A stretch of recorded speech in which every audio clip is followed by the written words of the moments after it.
Hey, it's Soul, and welcome to Warcraft Weekly, the most exciting show of Warcraft of them all. Bob, can you bring the excitement over? Okay. If you don't mind, hit the like button, subscribe for more World of Warcraft content, and this week is huge. Wrath Classic launched to fanfare and nostalgia and bugs and queues and drama.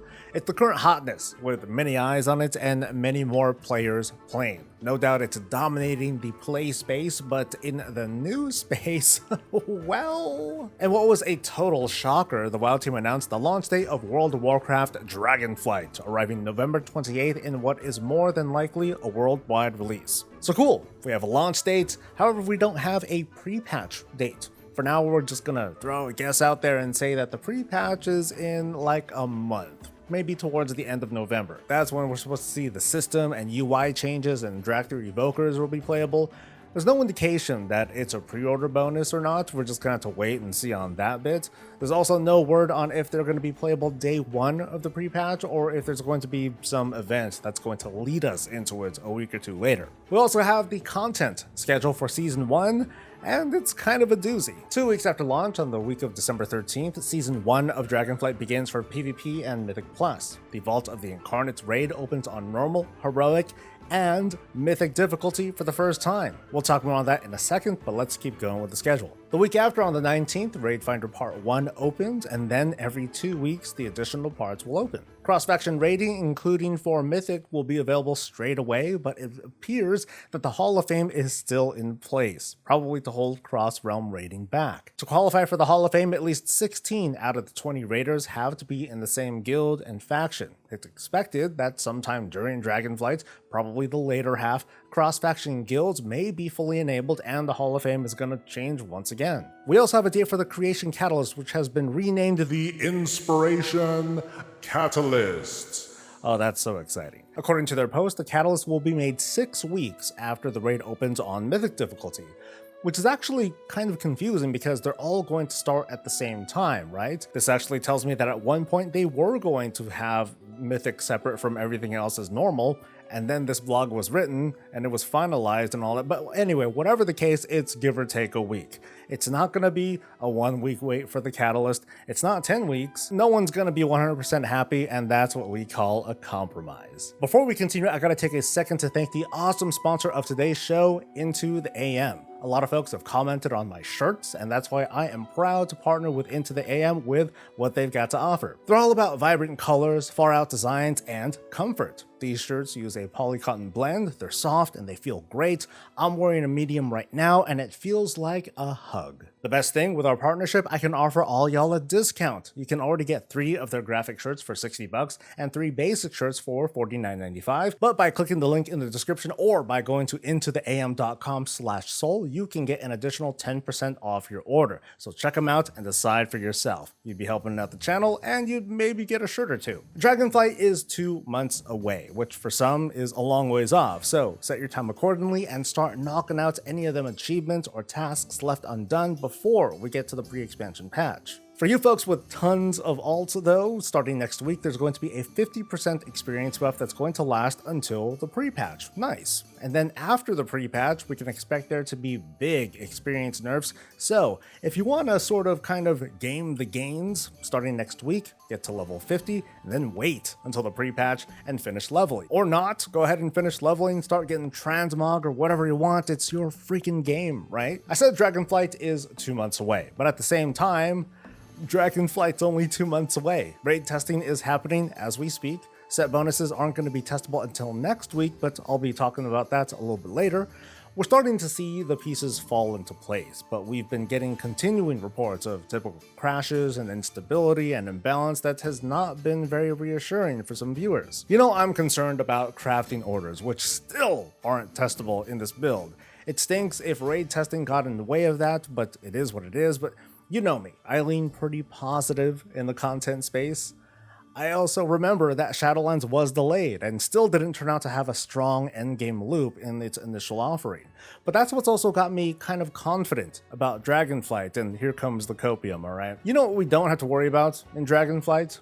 a pain in the ass place like the Maw that we felt forced to grind for the sake of conduits because that helped us perform better, or having to wait for another round of fixes so that Torghasts could be a little bit more alt-friendly.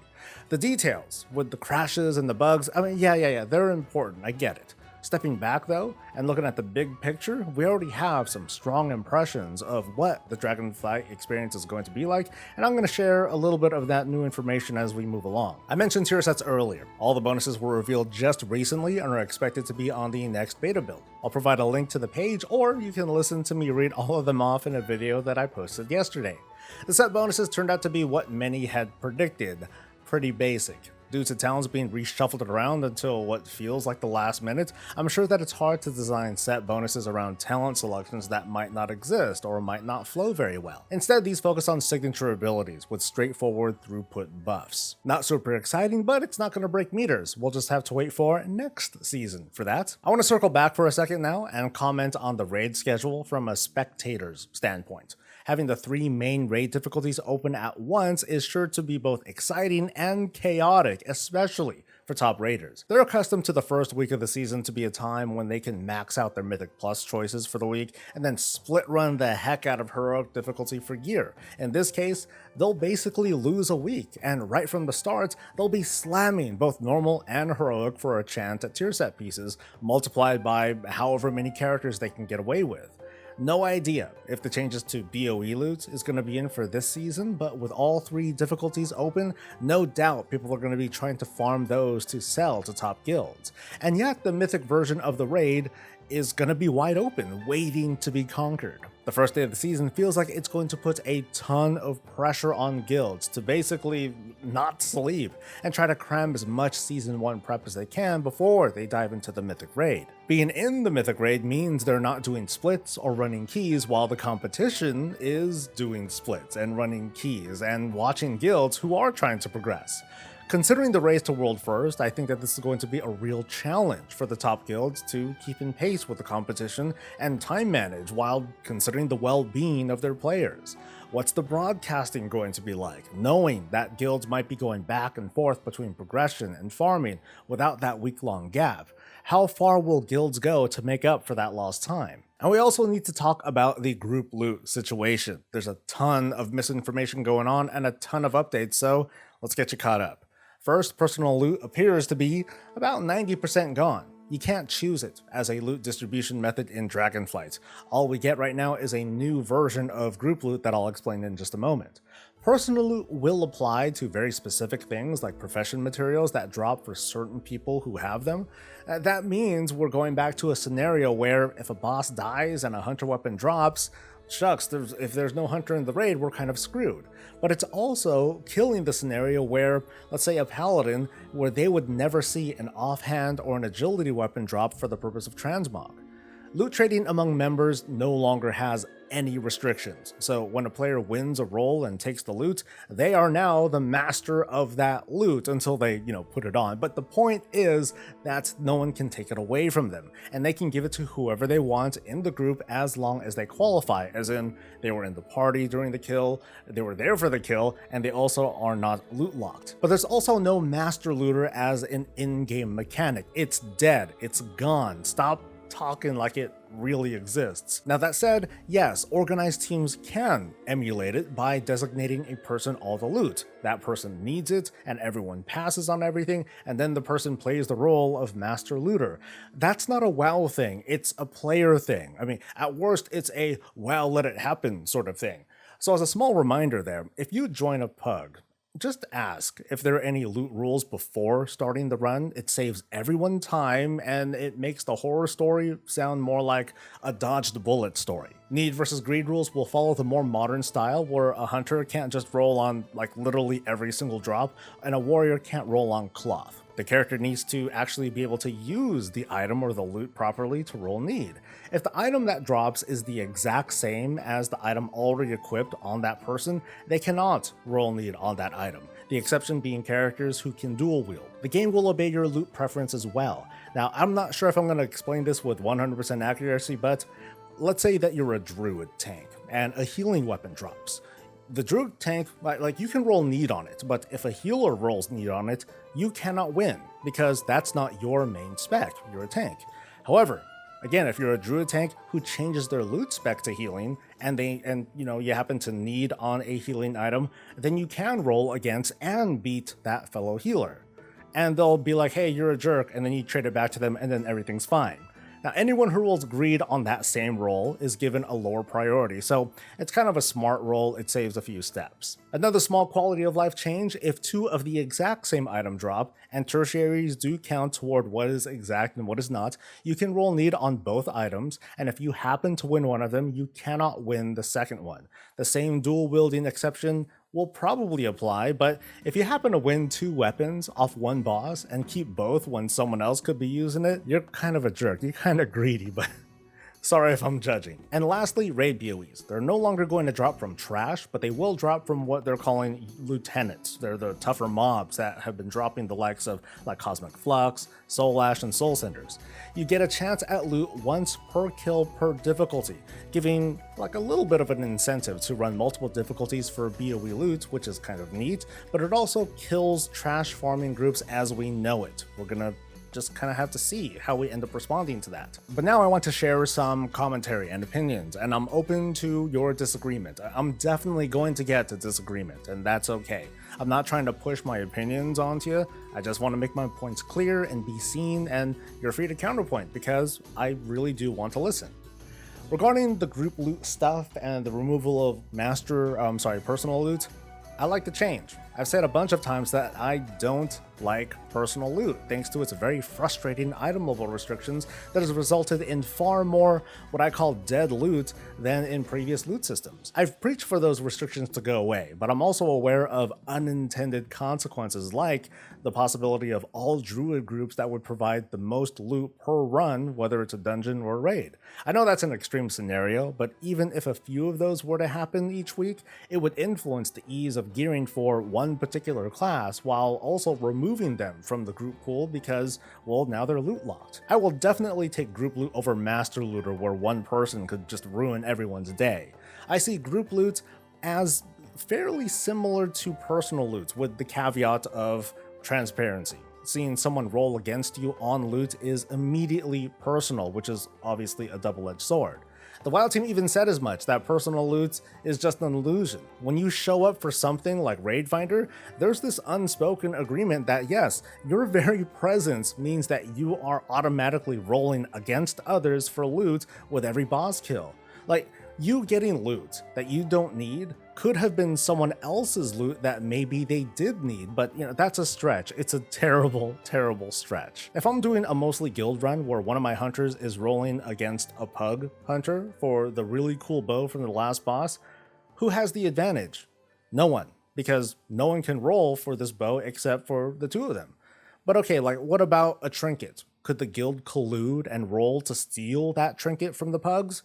Yeah, absolutely. But that can happen now too. If the trinket was given to a guildmate via personal loot, it's entirely their prerogative if they want to keep it or if they want to trade it to a guildmate rather than give it to the pug who's asking if there's going to be a role for it. And beyond social consequences, as the raid leader, I can't do anything about it. The loot is already out of my hands. No one likes it when someone blames the players. People tend to take that personally, but these loot systems changing back and forth and back again have been due to player feedback and real situations. Right now, there's all this pushback against the WoW team to keep personal loot game-wide because players do start drama over loot. They do get harassed, and the people doing the harassing, that's never okay. In pugs and in guilds, if there are going to be separate rules on loot beyond what the game provides internally, that needs to be disclosed well before the run begins across all members of the participating team. The minimum amount of communication is all that's needed to avoid a lot of drama and a lot of wasted time.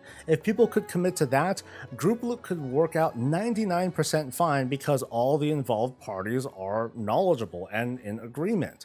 However, when it comes to queued content, content, the raid and dungeon finder, the game forces people together. There's hardly any chance for introductions, much less discussions over how people are going to end up rolling for loot. They're in there for upgrades, or transmog even if it's not an upgrade, or they're with friends and they intend to pass loot to them if they win the roll, or they're just dicks who like winning rolls and getting people mad. All sorts of people in your group who you'd rather not have in your group, but too bad, welcome to Raid Finder, see you next week. The requirement to sign up for queued content like Raid Finder and Dungeon Finder is limited to item level and currently not violating the TOS. It's a pretty low bar that makes me think that maybe personal loot is the better loot system to have in queued content.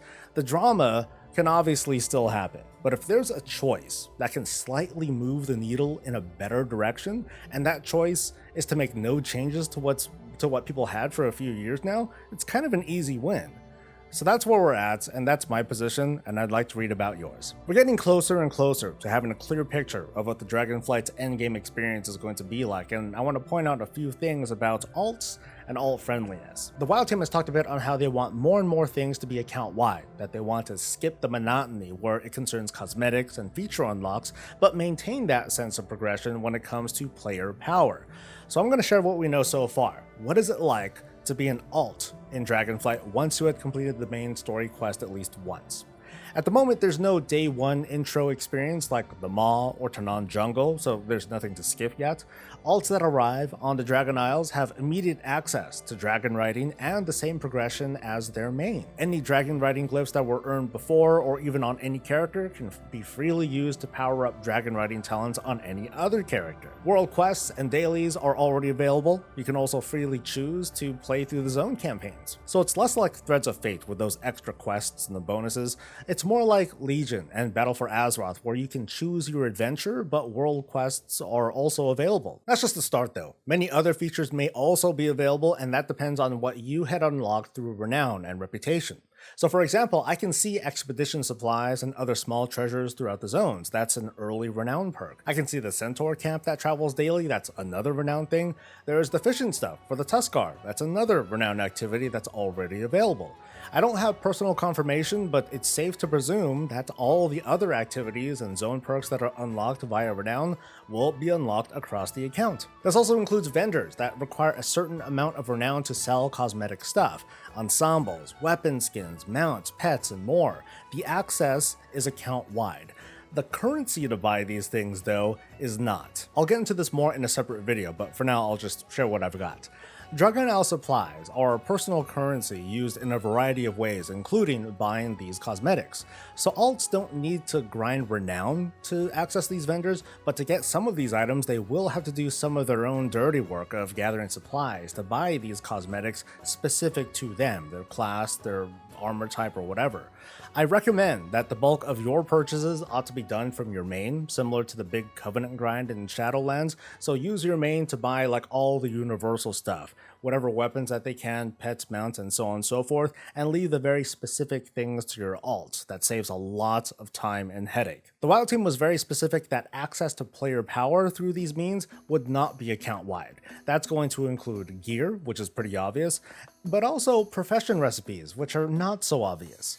Thankfully, there's an easy-to-read tooltip that says whether or not a certain item can be unlocked across your account, or if it has to be unlocked from that specific character. So to make this Black Dragon Seared Claymore, for example, the recipe requires a Renown rank of 14 with the Valdrakken Accord. It also requires the necessary blacksmithing skill and, to do a good job of making it, a good number of specialization points. But this recipe is going to be a huge moneymaker for blacksmiths who can make it.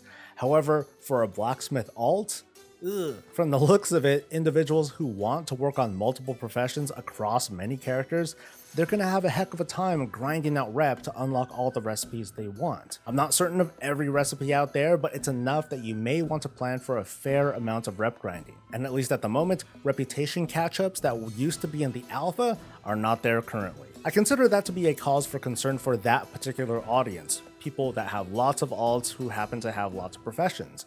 But as for what I would typically consider to be account friendly or unfriendly, that's kind of it. I mean, for years we've been used to boo, Blizz, make borrowed power stuff account wide, and then Blizzard's like, yeah, sure thing. Let's take away the borrowed power. And we're like, oh, Okay. I've been saying this for months, trying to sort of mentally prepare folks. People who want to raid and PvP and do Mythic Plus, the only thing in their way is leveling, and they can start progressing down their path without any detours. Play the things that you want, log out, and we'll see you after the reset.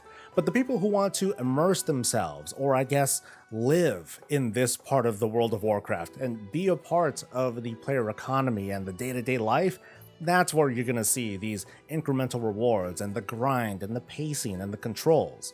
It's going to be super interesting to see how people react to this when Dragonflight goes live, and that's the show. Mostly. One of the big questions that we have yet to be answered revolves around Mythic Plus. We did learn this week that Necrotic and Inspiring are going away, but what'll take its place? What are the item levels going to be? Is Valor coming back? And if so, are there going to be weekly caps? Will top items from the vault need us to clear a plus 15? Maybe is it going to be buffed to the equivalent of a plus 20 or even higher? I'm trying to put together a nice little but not so little sheet that shows off all the ways that you can gear up in Dragonflight Season 1. It's not even close to being done, but once I am, I'll be able to speak on it and give folks a better idea of the endgame experience from a gearing standpoint.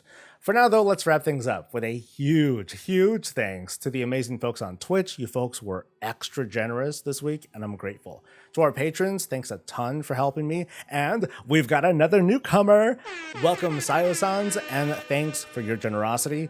And of course, we can never forget you, viewer, for making it to the end. The march to Dragonflight is still a ways off, and it would be great if you could keep taking that journey with me and beyond. You can like the video and subscribe to support the channel. You can come hang out with me too. Coffee with Soul takes place every Tuesday through Thursday, starting at 8:30 a.m. Pacific.